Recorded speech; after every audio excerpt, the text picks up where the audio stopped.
Good morning बच्चों। कक्षा 10वीं गणित भाग 1। हम आज एक नया पाठ पढ़ने वाले हैं, सांख्यिकी पाठ 6वां सांख्यिकी। सांख्यिकी के बारे में कक्षा 9वीं में आपने ऑलरेडी बहुत कुछ सीखा हुआ है। आज हम सांख्यिकी के बारे में और अधिक जानकारी कक्षा 10वीं में लेने वाले हैं। हमने देखा है कि जब हम पिछले साल में हमने देखा था कि सांख्यिकी का उपयोग आपको अनेक क्षेत्रों में होता है, जैसे कि कृषि विज्ञान, अर्थशास्त्र, वाणिज्य, औषधि विज्ञान, वनस्पति, भौतिक विज्ञान, रासायन विज्ञान, शिक्षा, समाज व्यवस्थापन, अनेक क्षेत्रों में आपको सांख्यिकी का उपयोग होता है। अब सांख्यिकी का मतलब क्या है? तो जो आंकड़े आपने प्राप्त किए हैं प्रयोग के पश्चात, वो आंकड़े किसी एक केंद्र पर, किसी एक प्राप्तांक पर केंद्रित होते हैं। सभी आंकड़ों का जो गुणधर्म होता है वो किसी एक प्राप्तांक पर केंद्रित होता है और उसे ही कहा जाता है केंद्रीय प्रवृत्ति का मान। इस केंद्रीय प्रवृत्ति के मान का उपयोग करके ही हम आगे जाके माध्य, माध्यिका और बहुलक इनको ज्ञात कर सकते हैं। सर्वेक्षण से प्राप्त सांख्यिकी आंकड़ों में सामान्यतः एक गुणधर्म प्राप्त होता है। सभी प्राप्तांकों का किसी विशिष्ट प्राप्तांक या उसके आसपास केंद्रित होने की जो प्रवृत्ति होती है, उससे उस प्राप्तांक को समूह का प्रतिनिधित्व प्राप्त होता है। यानी कि सपोज अगर क्लास में आप देखोगे तो आपके 10वीं क्लास के सभी विद्यार्थी कि अगर आप उम्र देखोगे या उनके अगर आपने बर्थ डेट अगर आपने देखी तो सभी की बर्थ डेट लगभग एक ही साल की होती है। एक आध दूसरा बच्चा होगा जो बड़ा या तो छोटा हो सकता है। यानी कि 10वीं कक्षा के सभी बच्चे 15 साल की उम्र के आसपास के होते हैं। महीनों का फर्क हो सकता है, लेकिन अधिकतर बच्चे 15 साल की उम्र के ही होते हैं। तो ये है यहाँ पर 15, यह क्या है? ऐसी संख्या है कि आपके पास जो प्राप्तांकों की लिस्ट है उसमें 15 यह सबसे अधिक संख्या आपको दिखाई देगी। इसलिए कक्षा 10वीं के विद्यार्थी 15 साल की उम्र के होते हैं लगभग, ऐसा हम कहते हैं और इसे कहेंगे हम केंद्रीय प्रवृत्ति का मान। तो हम देखने वाले आज कि केंद्रीय प्रवृत्ति का मापन 3 पद्धतियों से ज्ञात कर सकते हैं। अब उसके ज्ञात करने की 3 पद्धतियां हैं। एक है माध्य, जिसे मीन कहा जाता है, माध्यिका यानी कि मीडियन, और तीसरा है बहुलक यानी कि मोड। अब हम आज देखने वाले हैं कि इन 3 पद्धतियों का उपयोग करके हम किस प्रकार से प्राप्तांक का की जो केंद्रीय प्रवृत्ति है उसका मापन हम कैसे निकाल सकते हैं। यहाँ पर माध्य, माध्यिका और बहुलक ज्ञात करते समय हमें 2 प्रकार की सारणियाँ दी जाती है, जानकारियाँ दी जाती है। हम जो जानकारी जमा करते हैं वो 2 प्रकार की होती है। हम जो जानकारी जमा करते हैं वो सारणी के रूप में लिखी जाती है। या तो वो सारणी अवर्गीकृत होगी या तो वर्गीकृत होगी। अवर्गीकृत सारणी के बारे में 9वीं कक्षा में हमने पढ़ा था। इस वर्ष 10वीं कक्षा में हम वर्गीकृत सारणी के बारे में पढ़ने वाले हैं। तो आज शुरू करते हैं। सबसे पहला जो मापन पद्धति है हमारी, यानी कि माध्य यानी कि मीन। हम आज मीन के बारे में पढ़ने वाले हैं और मीन ज्ञात करते समय हम उसके लिए कौन सा चिन्ह उपयोग में लाएंगे और उसका सूत्र कौन सा होगा वो देखेंगे। मीन जब हम ज्ञात कर रहे होते हैं, किसी भी सामग्री का जब हमें माध्य ज्ञात करना होता है, तो हमें ध्यान रखना है कि जो भी आपको आंकड़े दिए गए हैं, आपको उन आंकड़ों का क्या करना है? योगफल निकालना है। सभी आंकड़ों का सबसे पहले आप योगफल निकालोगे। और फिर उस योगफल को कुल प्राप्तांक से भाग लगाओगे। जैसे कि हम अक्सर औसत जब ज्ञात करते हैं तब क्या करते हैं, औसत ज्ञात करते हुए आप क्या करते हो, आपने पढ़ा है, हम सभी दिए गए आंकड़ों का पहले योगफल ज्ञात करते हैं और जितने प्राप्तांक हमने ज्ञात किए हैं उन प्राप्तांकों से उसे भाग लगाते हैं। सपोज जैसे अगर क्लास में 20 बच्चे हैं, 20 विद्यार्थी हैं और 20 विद्यार्थियों का अगर हमने गणित विषय में उन्होंने कितने गुण प्राप्त किए हैं, अगर हमने ये एक सारणी में लिख लिए तो हम सबसे पहले क्या करेंगे, सभी गुणों का योगफल निकालेंगे। और बच्चे कितने हैं, 20, तो सभी गुणों का योगफल बटे में 20, तो 20 से हम उस योगफल को भाग लगाएंगे। तो जो आंकड़ा प्राप्त होगा वो आंकड़ा कौन सा होगा, उन सभी गुणों का 20 बच्चों के गणित विषय में प्राप्त गुणों का औसत होगा। और उस औसत को ही सांख्यिकी भाषा में माध्य कहा जाता है। हम अब क्या करते हैं, प्रत्यक्ष रूप में इसे कैसे हल किया जाता है वो देखते हैं। कि देखिए यहाँ पर हम सबसे पहले माध्य कैसे ज्ञात करते हैं वो देखेंगे। माध्य ज्ञात करते समय मैंने अब यहाँ पर आपको पहले समझ में आए इसलिए एक अवर्गीकृत सारणी ली है, जो अभी अभी हमने उदाहरण देखा वैसे कि विद्यार्थियों को कक्षा में जो विद्यार्थी है, सपोज यहाँ पे 6 विद्यार्थी है, तो 6 विद्यार्थियों को गणित विषय में जो प्राप्तांक है वो हमने यहाँ पर लिखा हुआ है। ठीक है, तो ये सारणी मैंने बनाई है, ये अवर्गीकृत सारणी है। तो 6 विद्यार्थियों का प्राप्तांक यहाँ लिखा है। तो सबसे पहले हम क्या करेंगे, तो इन 6 के 6 विद्यार्थियों के जो प्राप्तांक है उन प्राप्तांकों का हम पहले योगफल ज्ञात करेंगे।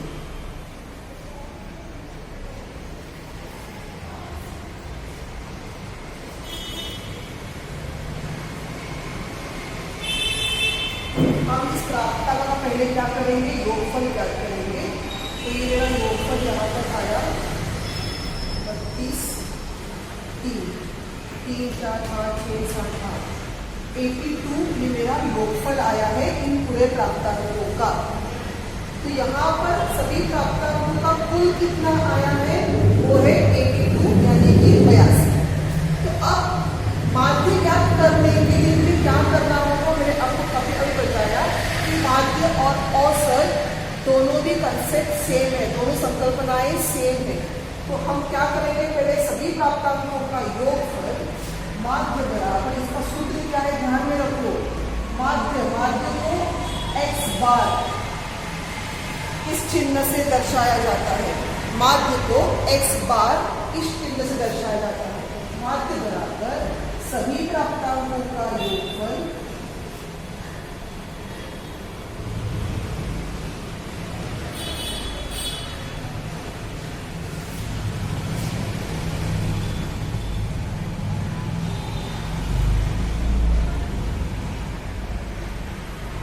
बटे में प्राप्तांकों की कुल संख्या या प्राप्तांक।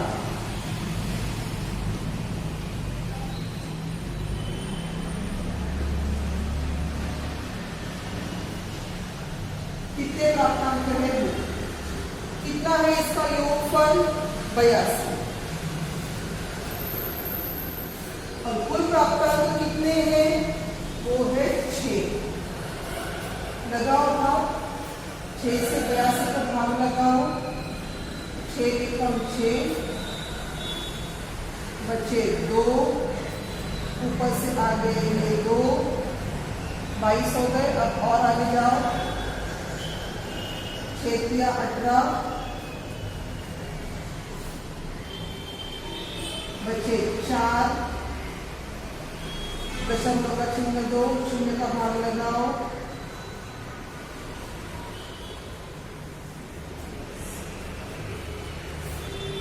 दोबारा बचे 4, इसको आगे आके 6 का भाग लगेगा। आपका उत्तर कितना आया, 13.66। ये आपका आ गया औसत, यह आ गया माध्य। यानी कि ये सारे प्राप्तांक जो है इनका माध्य क्या है, इनका मीन क्या है, 13.66। अरे लगभग सभी पूरे क्लास का रिजल्ट क्या लगा है, पूरे क्लास का रिजल्ट लगा है 13.66। इन बच्चों को ये प्राप्तांक प्राप्त हुए हैं। पर अगर क्लास का रिजल्ट देखा जाए तो क्लास का गणित विषय का रिजल्ट कितना आया है, 13.66।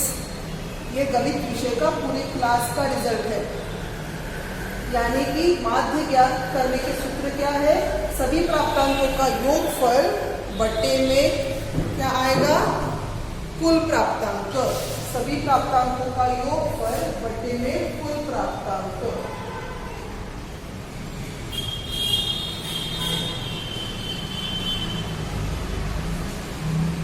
ये इसका सूत्र है। अब इन्हीं सूत्रों को इसको ध्यान में रखो आप। ये मैंने आपको अवर्गीकृत के बारे में बताया है, पर यही गणित जब हम वर्गीकृत के बारे में करने जाएंगे तो यहाँ पर कुछ छोटे मोटे बदलाव होने वाले हैं, उसके बारे में हम आगे जाके देखेंगे। फिलहाल आपको ये समझ में आया होगा कि हमने 9वीं कक्षा में किया हुआ था। अब हम देखते हैं कि हम इस साल वर्गीकृत सारणी को लेकर जब हम माध्य ज्ञात करेंगे तो हमें किन बातों का ध्यान रखना है, और हमारा सूत्र यही रहेगा। तो उसमें कुछ चिन्हांकित परिवर्तन आएंगे। वो चिन्हांकित परिवर्तन क्या होंगे। वर्गीकृत सारणी से माध्य ज्ञात करना, वर्गीकृत सारणी से माध्य ज्ञात करना है आपको। यहाँ पर इसकी दो पद्धतियाँ, एक है प्रत्यक्ष पद्धति और दूसरी है अनुमानित माध्य पद्धति। परंतु इस साल कोविड की वजह से आपको केवल प्रत्यक्ष पद्धति का ही अभ्यास करना है। अनुमानित माध्य पद्धति इस वर्ष नहीं है। अनुमानित माध्य पद्धति इस वर्ष आपको डिलीटेड सिलेबस में है। इस साल वो आपके लिए पढ़ाई में इंक्लूड नहीं की गई है। आपको इस साल केवल प्रत्यक्ष पद्धति का ही अभ्यास करना है। तो आप इस साल केवल प्रत्यक्ष पद्धति का ही अभ्यास करोगे। ये जो अनुमानित माध्य पद्धति है इसका आपने इस साल अभ्यास नहीं करना है। अगले साल जब नई बैच आएगी तो उनके लिए दोबारा सारा सिलेबस पूर्ववत हो जाएगा, जैसे था वैसे हो जाएगा। पर इस वर्ष कोविड की वजह से आपको अनुमानित माध्य पद्धति डिलीट कर दी गई है, आपके पोर्शन से निकाल दी गई है। इस बात का आपने इसकी नोंद रखनी है, इसको आपने ध्यान में रखना है। तो आपको इस साल केवल प्रत्यक्ष माध्य पद्धति का ही इस्तेमाल करना है, उपयोग करना है। तो प्रत्यक्ष पद्धति में किस सूत्र का उपयोग करेंगे हम। प्रत्यक्ष पद्धति देखिए, यहाँ पर माध्य ज्ञात करने का सूत्र क्या है, वही सूत्र है जो हमने अभी अभी देखा था। सभी प्राप्तांकों का योगफल बटे में कुल प्राप्तांक। अब जब यहाँ हम कह रहे हैं कि सभी प्राप्तांकों का योगफल और हम यहाँ पर वर्गीकृत सारणी का उपयोग करने वाले हैं, तो यहाँ पर छोटा सा ट्विस्ट इतना है कि यहाँ पर जो वर्गीकृत सारणी है हमें पहले उसका वर्ग मध्य ज्ञात करना पड़ेगा। टेंशन मत लो, जब हम एक्चुअल में गणित करने जाएंगे तो आपको ये वर्ग मध्य वगैरह का अर्थ क्या है समझ में आ जाएगा। तो यहाँ पर सभी प्राप्तांकों का योगफल बटे में कुल प्राप्तांक, यह आपका सूत्र है प्रत्यक्ष पद्धति वर्गीकृत सारणी में माध्य ज्ञात करने का। x बार मैंने आपको बताया, वैसे माध्य का जो चिन्हांकित रूप है उसे कहते हैं x बार इक्वल्स टू समेशन। यहाँ पे जो ये अक्षर दिखाया ना हमने, इसे कहते हैं समेशन। इसका मतलब होता है योगफल। ये चिन्ह किसका है, योगफल। सभी प्राप्तांकों का जब हम योगफल लिखते हैं तो सांख्यिकीय भाषा में समेशन यह चिन्ह लगाया जाता है। तो समेशन ऑफ xi fi, यहाँ पर xi क्या है मैंने वहां पे आपको लिख कर दिया है, वर्ग मध्य है xi, और fi क्या है, बारंबारता। तो xi और fi दोनों का गुणाकार करना है और फिर उस गुणाकार का आपको आपको क्या करना है, योगफल ज्ञात करना है और फिर आगे जाके हम उसे कुल प्राप्तांक से भाग लगाएंगे। आप फिलहाल इतना ये सूत्र ध्यान में रखो, जब हम गणित करने जाएंगे तो आपको अपने आप समझेगा कि इन सब का मतलब क्या है। तो बहुत देर नहीं करेंगे, हम डायरेक्टली हमारे एक्चुअल गणित की तरफ बढ़ेंगे। यहाँ पे पेज नंबर 131 पर एक हल करके गणित आपको दिया हुआ है, हम उसी गणित की ओर बढ़ते हैं ताकि आपको और अच्छे से समझ में आए। ये आपका उदाहरण है, पेज नंबर 131 पर ये ऑलरेडी उदाहरण आपको हल करके दिया हुआ है। अंकों का प्रतिशत दिया हुआ है, 50 विद्यार्थियों की जांच परीक्षा में प्राप्त अंक दिए हैं। यहाँ देखिए, इसे कहते हैं वर्गीकृत सारणी। अंकों का प्रतिशत दिया हुआ है, 0 से लेकर 20 तक के अंक प्राप्त करने वाले विद्यार्थी कितने हैं, 3। 20 से 40 के अंक प्राप्त करने वाले विद्यार्थी कितने हैं, 7। 40 से 60 तक के अंक प्राप्त करने वाले विद्यार्थी कितने हैं, 15। 60 से 80 के अंक प्राप्त करने वाले विद्यार्थी कितने हैं, 20। 80 से 100 तक के अंक प्राप्त करने वाले विद्यार्थी हैं 5। तो ये है अंकों का प्रतिशत और वो प्रतिशत ज्ञात करने मिलने वाले विद्यार्थियों की संख्या। ये आपका यहाँ पर आपको सारणी दी गई है, इसे कहते हैं वर्गीकृत सारणी। ठीक है, अब यहाँ पर अगर आप देखोगे तो इस वर्गीकृत सारणी में आपको प्राप्त अंकों का योगफल ज्ञात करना कठिन हो जाएगा, क्योंकि प्राप्त अंक जो है यहाँ पर वर्गीकरण के रूप में, वर्ग के रूप में। तो यहाँ पर हमें क्या करना होगा, इन वर्गीकृत सारणी का रूपांतरण वर्ग मध्य में करना होगा। वर्गीकृत सारणी का रूपांतरण वर्ग मध्य में करना होगा। ये भी आपको 9वीं कक्षा में पढ़ाया गया है कि वर्ग मध्य कैसे ज्ञात किया जाता है। तो क्या सूत्र है वर्ग मध्य का, वर्ग मध्य बराबर अपर लिमिट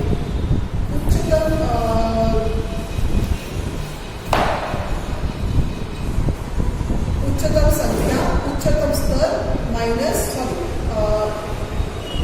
उच्चतम स्तर जमा निम्न स्तर बटे 2।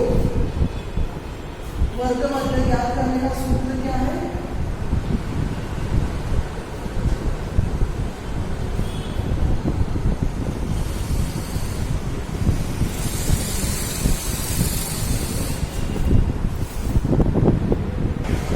वर्ग मध्य ज्ञात करने का सूत्र क्या है, निम्न स्तर जमा उच्च स्तर बटे में 2।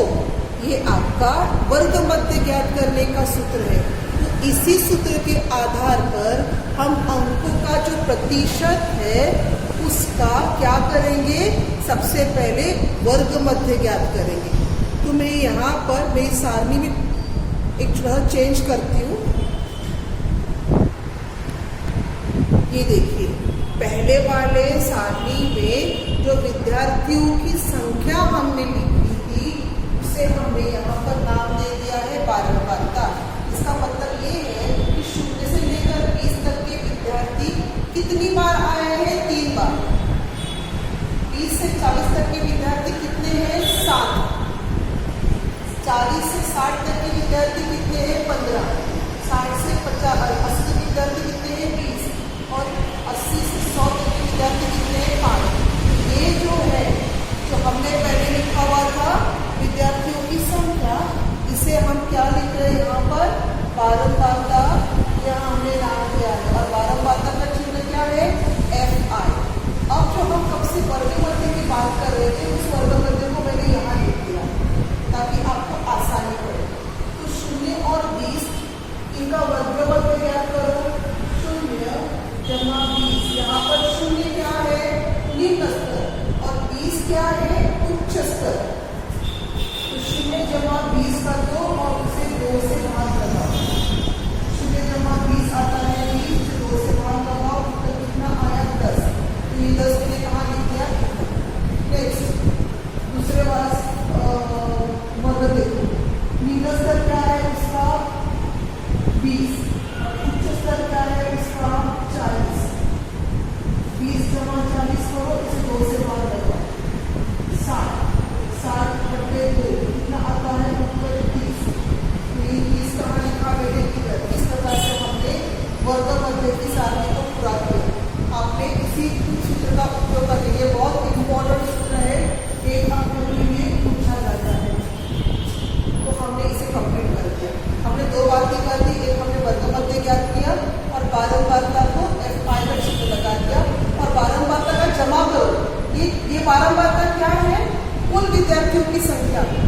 कितनी है 50 और आपके गणित के विद्यार्थी कितने दिए हुए हैं 50। दोनों संख्याएं मेल खानी चाहिए।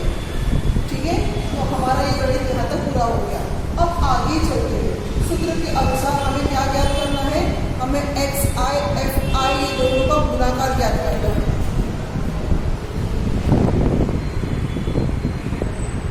देख सकते हो यहाँ पर हमने क्या किया, देखो दोबारा चिपका दिया।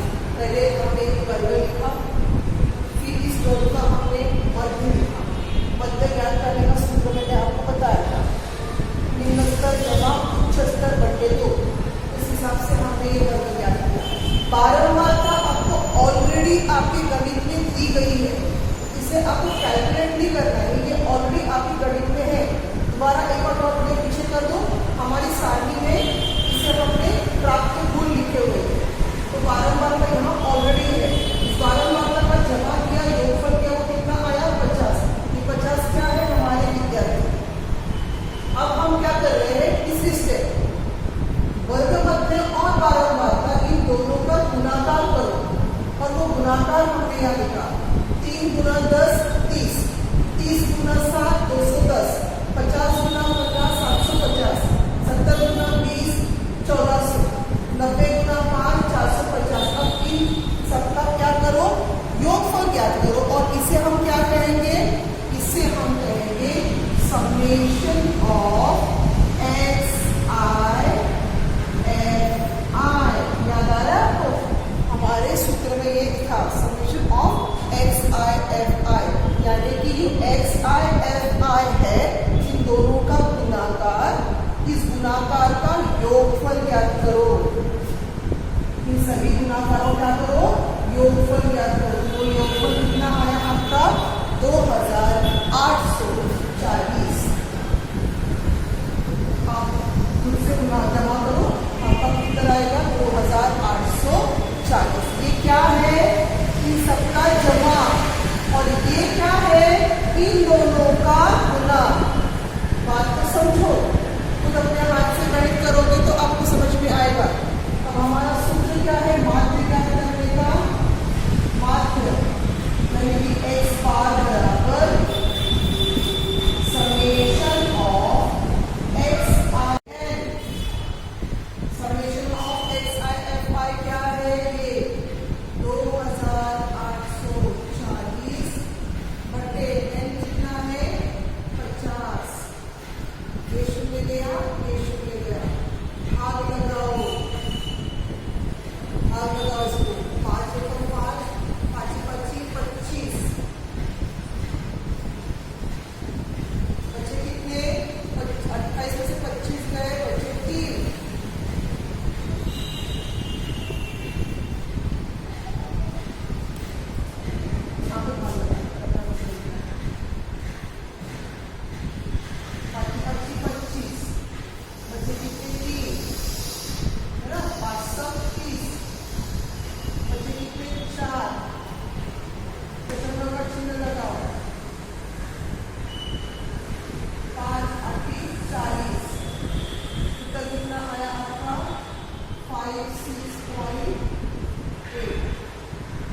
इसका माध्य क्या है, माध्य है 56.8। आप देखो 56.8 मतलब कहाँ पे जाएगा, इधर इधर यहाँ पर। समझा, 56.8 क्या है, इसका इन अंकों के प्रतिशत का माध्य है। 5.6 क्या है, इन अंकों के प्रतिशत का माध्य है, यानी सभी अंकों का औसत कितना आया है 56.8। तो इस प्रकार से आपने माध्य कैलकुलेट करना है। आई होप आपको समझ में आ गया होगा। आगे जो उदाहरण आपको दिए गए हैं उन उदाहरणों को आप अपने हाथ से हल करो, ताकि आपको समझ में आए कि किस प्रकार से उदाहरण हल किए जाते हैं। प्रैक्टिस करो, समझो, ध्यान में रखो। आपको 3 बातें ध्यान में रखनी है। एक, लोअर लिमिट क्या है, अपर लिमिट क्या है, उसके आधार पर आप वर्ग माध्य ज्ञात करोगे। बारंबारता का जमा करोगे, जिसको आप n अक्षर से लिखोगे। फिर आपने वर्ग मध्य और बारंबारता का गुणाकार करना है, और फिर अंत में उस गुणाकार का भी जमा करना है। तो आपके पास दो जमा मिल गए, एक n बराबर 50 और दूसरा समेशन ऑफ XI/FI। इन दो अंकों का उपयोग करके आप माध्य ज्ञात कर सकते हो। सूत्र क्या है आपका माध्य का? माध्य बराबर x summation of XI/FI divided by n। तो समेशन ऑफ XI और FI क्या है? 2008 से 840 बटे 50, भाग लगाया, उत्तर कितना आया? 56.8। तो ये क्या है आपका? माध्य, यानी कि अंकों के प्रतिशत का माध्य यानी कि औसत। बात समझ में आई आपको? तो ये आपको इस तरह से आपने गणित हल किया है। अगले वाले जो गणित है, सभी गणित हल करके दिए हुए गणित भी आप अपने हाथ से अपने कॉपी में पूरा करो, ताकि आपको और अच्छे से समझ में आए। और 6.1 में पहला वाला उदाहरण आपने करना है। पहला वाला और तीसरा वाला उदाहरण जो है वो आपने घर पे होमवर्क के रूप में हल करना है। इसका स्क्रीनशॉट निकाल दो और अपनी कॉपी में लिख लो। धन्यवाद।